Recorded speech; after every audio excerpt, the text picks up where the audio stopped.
The morning of my wedding should have been filled with joy. The apartment where I stayed the night before was still dark when I woke up, but I felt my heart racing with hope. I was nervous, yes, but this was the day I thought everything might finally change. For once, I wasn't going to be the background character in my family's story. For once, people would look at me, not at Vanessa, my older sister. I slipped into the small dressing room at the church hours later, clutching the ivory gown I'd bought after months of working overtime at the diner. It wasn't flashy. It wasn't dripping in diamonds like Vanessa's had been when she paraded around at her engagement party. But it was mine. Every stitch represented a sacrifice I made: extra shifts, skipped meals, nights when I counted coins until my fingers hurt. When I pulled it out of its bag and let it drape across the chair, I almost cried from pride. Please subscribe to our channel and tell us in comments, from where are you watching this video? That's when the door opened and my mother stepped inside. Her heels clicked against the wooden floor, her perfume heavy, her eyes sweeping over me the way someone inspects a mess they didn't want to clean. She didn't smile. She never did at me. "Well," she said, her voice flat, "at least you look less tragic than usual." I held back the sting in my chest. I should have expected nothing less. Then she looked at the dress. A shadow crossed her face, something sharp, calculating. "You really think wearing that will make anyone forget who you are?" she asked. "Mom," I tried to steady my voice. "It's my wedding day. Please, can't we just have one day without the insults?" Her lips curled into a smile. But it wasn't kind. It was the kind of smile Vanessa wore whenever she had me cornered as a child. She walked closer, and before I realized what she was doing, she lifted a long white candle from the dresser. The flame danced dangerously close to the fabric. "Mom, stop!" I shouted, lunging forward. But it was too late. She pressed the candle to the hem of my gown. I smelled it before I saw it: fabric singeing, smoke curling. I screamed, trying to pull it away, slapping at the ember before it spread too far. The delicate lace blackened and curled, leaving a jagged hole where beauty had once been. I stood frozen, my hands shaking, my throat raw with disbelief. She smirked, watching my horror. "There," she said smoothly. "Rags match your worth. Better this way. Wouldn't want you outshining your sister when she walks in with her perfect hair and that designer dress she wore last year." The words stabbed harder than the act itself. My wedding dress, ruined by the woman who gave birth to me. My wedding day, tainted before it even began. I wanted to scream. I wanted to cry. But the room was spinning, and all I could hear was the echo of her laughter as she walked away, slamming the door behind her. I looked at the charred fabric in my hands, the smoke still rising, and I sank onto the chair, my chest heaving. My daughterhood had been stolen long ago, piece by piece, insult by insult. But this was different. She wanted to humiliate me in front of everyone I knew. She wanted me to stand at the altar looking broken, pitiful, just so Vanessa would shine brighter. Tears blurred my vision, but underneath them something else began to stir, something hotter than the candle flame. Because in that moment I realized, if she wanted to reduce me to rags, then fine. Let her laugh now. But by the end of this, I was going to make sure she and everyone else in that church would never forget what she did. And it wouldn't be me standing in rags when the day was over. It would be her. I sat staring at the burned edge of my dress for what felt like hours, the charred lace still warm between my trembling fingers. The smoke had faded, but the humiliation lingered like a stench in the air. I could hear laughter echoing faintly from down the hall, my mother's voice, sharp and smug, mixing with Vanessa's.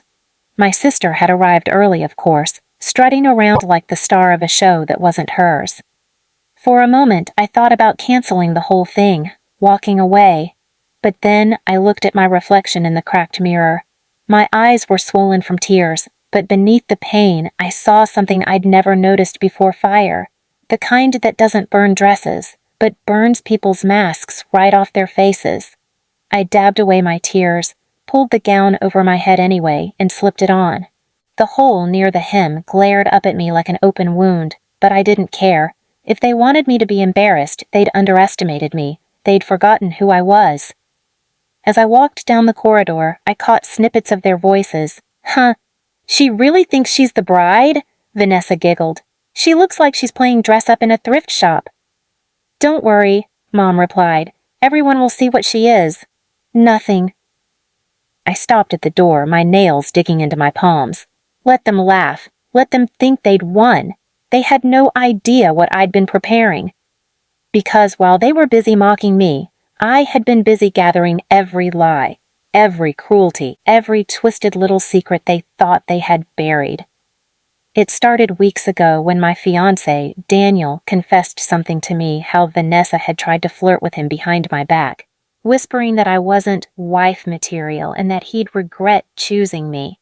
She had texted him late at night, begging for a real chance. He showed me the messages, disgust on his face, and asked me to keep them quiet. I had nodded, but inside a seed had planted. I thought back to the time Mom stole money meant for my college tuition to buy Vanessa a car, the charity events where Dad pocketed half the donations, the cruel text Mom had once sent me by accident. At least Vanessa isn't an embarrassment like Jessica. One decent daughter is enough. I still had it saved.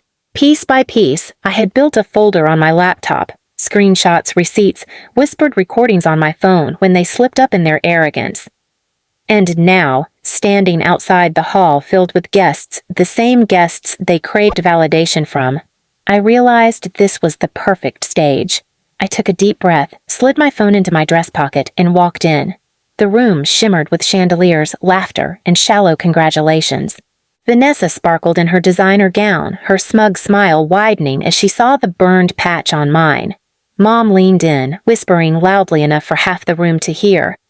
Rags really do match her worth. Snickers rippled across the tables. I ignored them. I walked straight past the whispers, straight past the cameras, and straight into Daniel's arms. His face softened when he saw the damage, his jaw tightening as he glanced toward my mother. What did she do? He muttered under his breath. Later, I whispered. Not yet. Because my revenge wasn't going to be quiet, and it wasn't going to be hidden, it was going to be loud enough to shake the walls of that church, to scorch the perfect image they had built brick by brick. I straightened my back, looked around at the faces smirking at me, and for the first time in my life, I didn't feel small. I felt dangerous. The wedding hadn't even started, and already I was planning exactly how it would end. And by the time the music stopped playing, my mother and sister wouldn't just be humiliated. They would be begging me for mercy they'd never shown. The music swelled, the guests rose, and the church doors opened. I walked down the aisle in my scorched gown, the smell of burnt lace faint in the air. Whispers spread like wildfire, eyes darting from me to Vanessa, who sat in the front row with her perfect curls and smug little smile. Mom leaned toward a guest and said just loud enough for me to hear, "Rags match her soul." Dad chuckled, shaking his head. I didn't falter. I didn't cry. I reached the altar, took Daniel's hand, and turned toward the crowd. My voice didn't tremble when I spoke. Before we begin, I have something to say. Gasps rippled through the church. The pastor froze mid-breath. My mom hissed, "Jessica, sit down." Vanessa laughed under her breath. Here she goes again, making a fool of herself. But then I pulled my phone from my pocket. The screen glowed bright as I cast it onto the projector the church used for hymn lyrics. A text thread filled the wall behind me, larger than life. My mother's words. Vanessa will always be my only real daughter. Jessica is just a mistake that stuck around. The room went silent. My mother's face drained of color. Still think I'm a mistake? I asked, my voice sharp as glass. Before anyone could move, I swiped to the next file, Vanessa's late-night messages to Daniel. The crowd gasped again. She's not enough for you. You deserve someone better. Pick me, and you won't regret it. Daniel raised his chin proudly, his grip tightening on my hand. I did pick someone better, he said, his voice echoing across the pews. And it wasn't you, Vanessa. Vanessa shot up from her seat, her face burning crimson. You're lying! she screamed, but the words on the wall betrayed her. Guests shifted uncomfortably, some covering their mouths, others glaring. I wasn't finished. I swiped again. This time, receipts and donation records appeared, proving Dad had stolen half the charity money he bragged about donating. People gasped, muttered. One woman shouted, "You stole from us?" Dad surged to his feet, red-faced. "This is slander." "No," I said firmly. "This is truth. This is who you are. The family who burned my dress so I'd look like garbage. The family who mocked me my entire life. The family who tried to steal even my wedding day. But not today. Today, everyone sees you for what you are." The room erupted, shouts, whispers, some guests storming out in disgust, others recording with their phones. Mom tried to rush toward me, but I raised the burned hem of my dress and shouted, "This hole! This was her doing! She wanted me in rags, but the only rags left here are your lies!" The crowd gasped again. My mother froze, trapped under every eye in the room. Daniel leaned in and whispered, "They'll never recover from this." And he was right. By the end of the night, my parents weren't the ones people admired anymore. They were the scandal, the embarrassment, the joke. Vanessa's crocodile tears couldn't save her, Dad's shouting couldn't silence the truth, and Mom's icy glares only made her look guilty. I didn't just marry Daniel that day. I buried their golden image with every burned thread of my dress. And as I walked out of the church with Daniel's arm around me, the sun hitting the ruined lace, I finally felt it freedom. They wanted me in rags. Instead, I left them in ruins. Please subscribe to our channel and tell us in comments, from where are you watching this video?